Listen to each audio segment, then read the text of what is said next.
$5 trillion vaporized.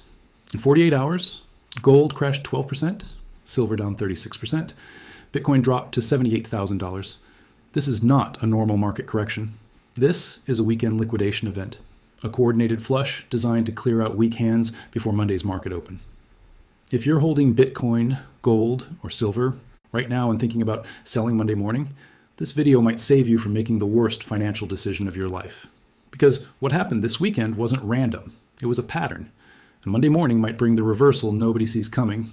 I'm going to show you the mathematical impossibility of these moves being organic, the precise timing around the Federal Reserve Chair nomination, the critical price levels that will determine everything when markets open in less than 12 hours, and what to watch for when full liquidity returns Monday morning.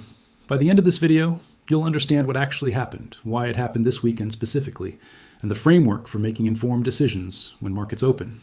By the end of this video, you'll understand what actually happened, why it happened this weekend specifically, and the framework for making informed decisions when markets open.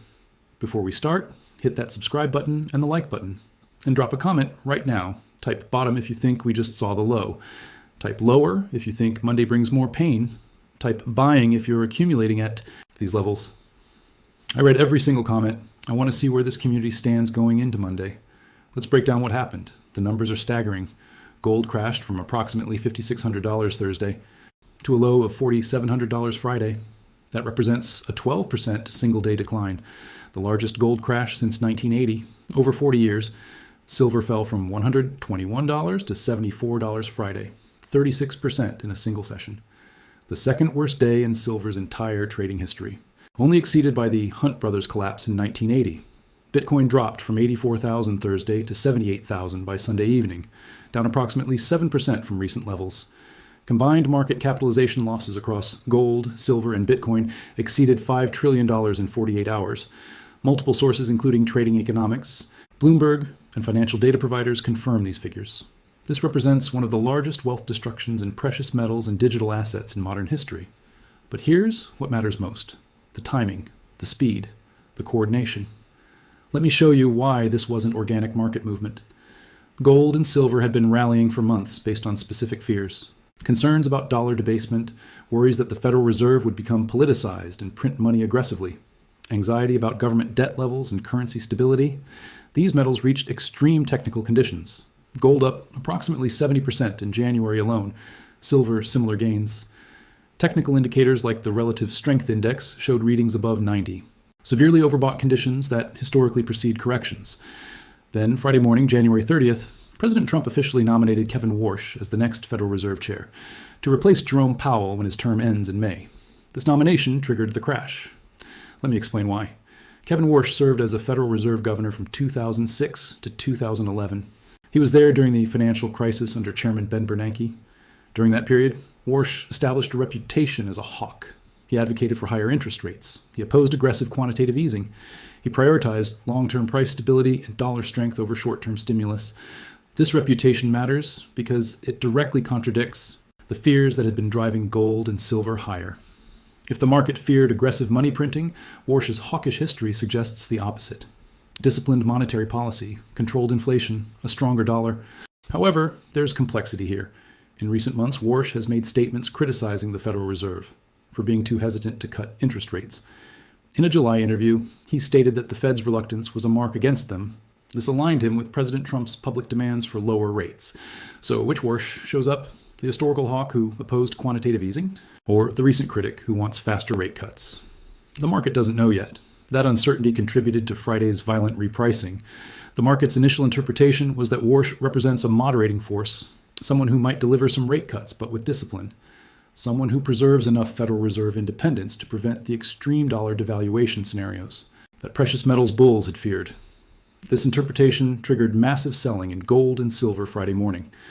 If the feared dollar crisis isn't coming, if monetary policy will be more disciplined than expected, the primary thesis for owning precious metals at these elevated levels weakens significantly. But the speed and magnitude of the crash suggests more than just fundamental repricing. When silver drops 36% in a single day, when gold has its worst day in over 4 decades, that's not just investors calmly adjusting portfolios. That's forced liquidation, panic, cascading selling pressure. Here's what likely happened. Precious metals had attracted massive speculative interest. Retail traders using leverage, institutional funds with large positions. When prices started falling Friday morning on the Warsh news, stop-loss orders triggered. Margin calls hit. Leveraged positions got liquidated automatically. This created a feedback loop. Selling triggered more selling. Lower prices triggered more margin calls. More liquidations created more selling pressure. The crash accelerated throughout Friday as this cascade played out. By Friday afternoon, silver had touched $74, down from $121. Gold hit $4,700, down from $5,600.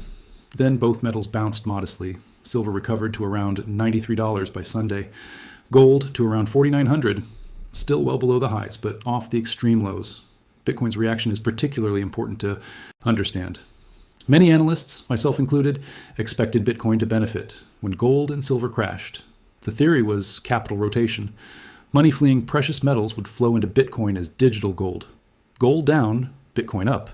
That's not what happened. Bitcoin fell from 84,000 to 78,000 as metals crashed. Bitcoin declined alongside precious metals.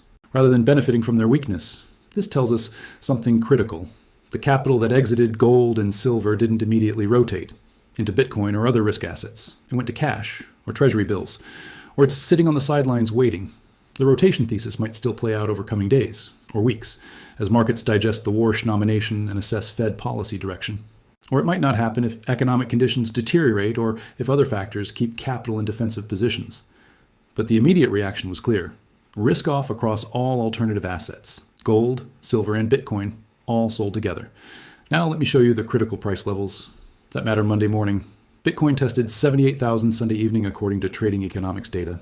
This is just above a major support zone. The April 25 low was 74,000. We're currently about 5% above that level.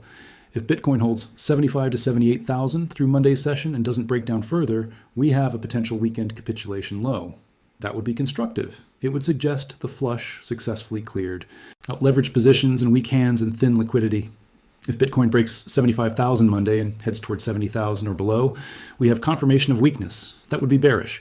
It would suggest more downside ahead and invalidate the weekend low. Gold closed Sunday futures around $4,900, up from Friday's $4,700 low, but still far below the $5,600 high. If gold holds above $4,700 Monday, Friday's low becomes support. A potential double bottom. If gold breaks lower, more pain likely follows. Silver at approximately $93 Sunday, up from Friday's 74 low. Same logic applies. Hold above 74. Friday was capitulation. Break below, continuation lower. These levels matter because Monday brings full market liquidity for the first time since Friday afternoon. Weekend trading in crypto happens with reduced participation, thinner order books, less institutional involvement. Monday shows us what happens when real money returns to markets. Here's the scenario I'm watching for Monday morning. If institutions conclude that Warsh genuinely represents disciplined Fed policy and dollar stability, they might continue rotating out of precious metals, selling gold and silver, moving capital into traditional assets like stocks or into cash equivalents. This would pressure Bitcoin as part of broader weakness in alternative stores of value. But if institutions recognize that the fundamental drivers behind precious metals haven't actually changed, if they see Friday's crash as an opportunity, they could step in Monday as buyers. Gold and silver bounce. Bitcoin potentially benefits if capital rotation finally occurs.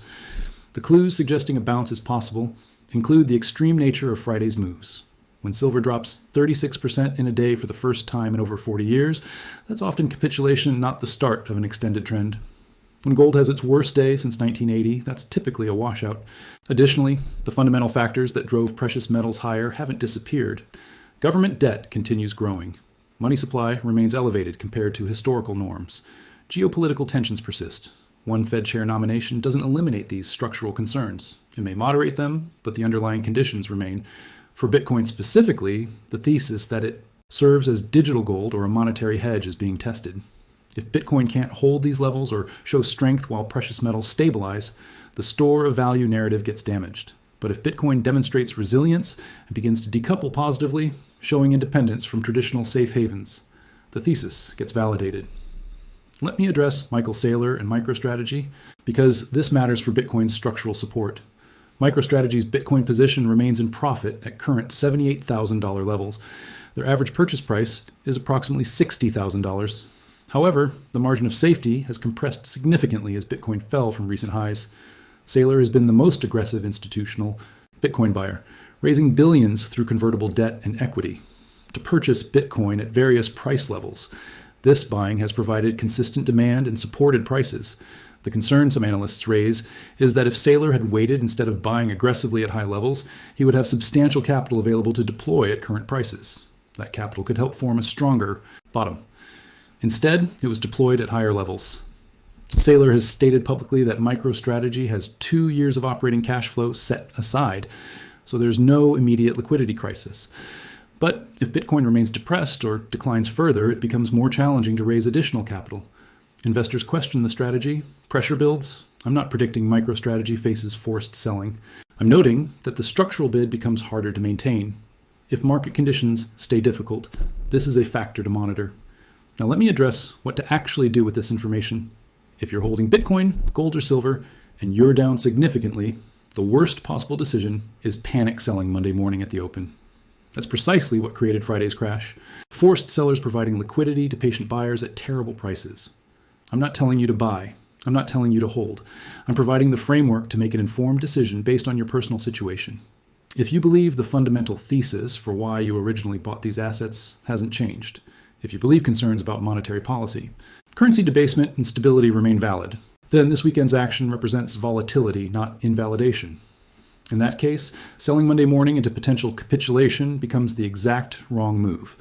If you believe the thesis has fundamentally changed, if you think Warsh will genuinely transform Fed policy in ways that eliminate the need for alternative stores of value, if you think these assets have lost their purpose, then waiting for any Monday bounce to exit makes sense. But whatever you decide based on analysis of fundamentals and your personal investment thesis, not based on fear from extreme weekend price action.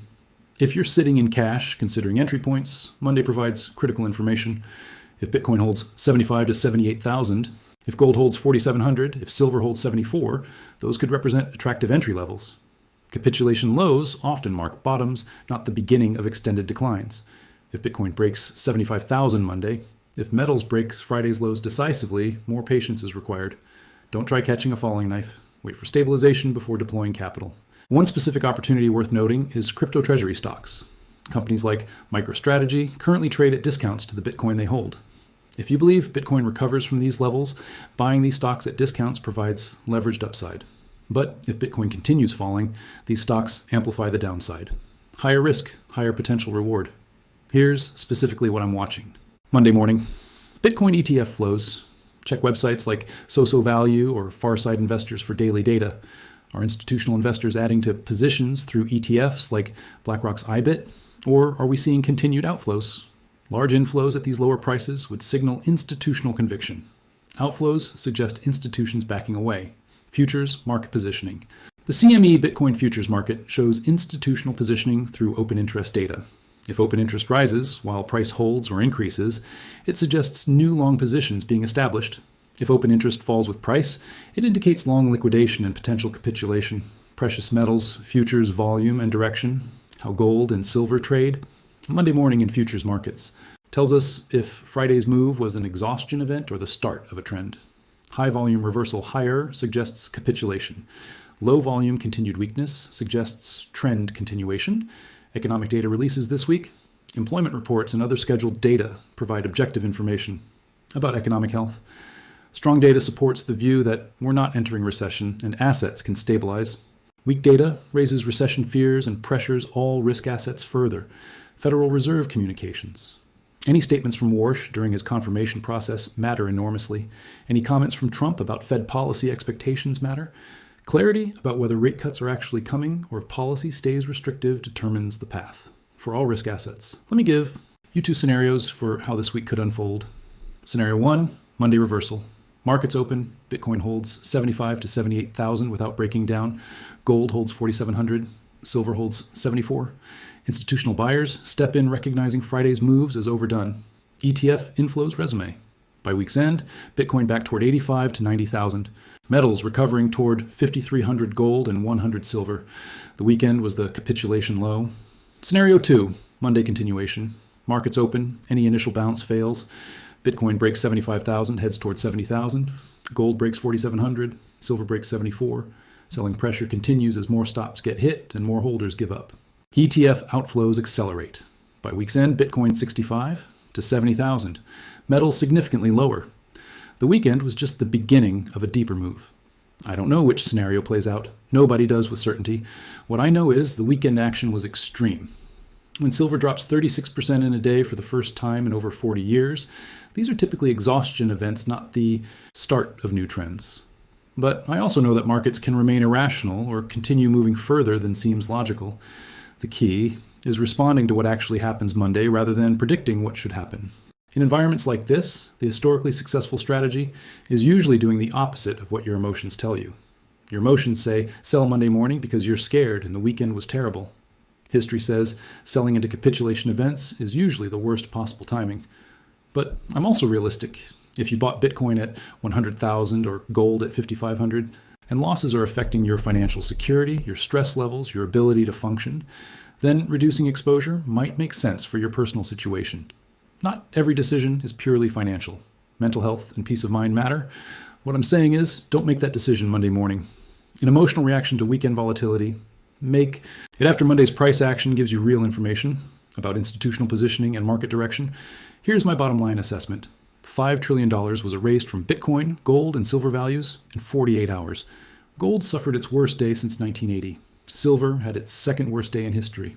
Bitcoin fell to $78,000. The catalyst was Kevin Warsh's nomination as Federal Reserve Chair, which the market interpreted as reducing the probability of extreme dollar debasement scenarios. That had driven precious metals to record highs.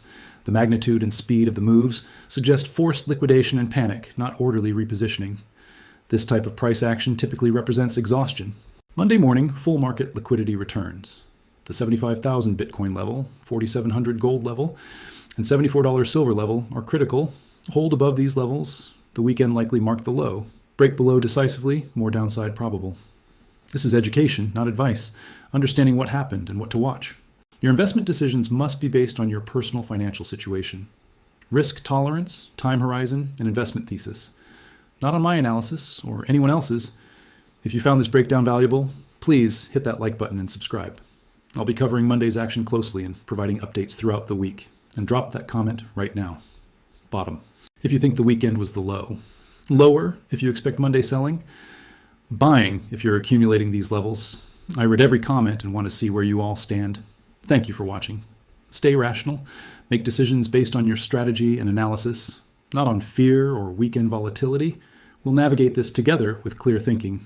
See you Monday with the next update.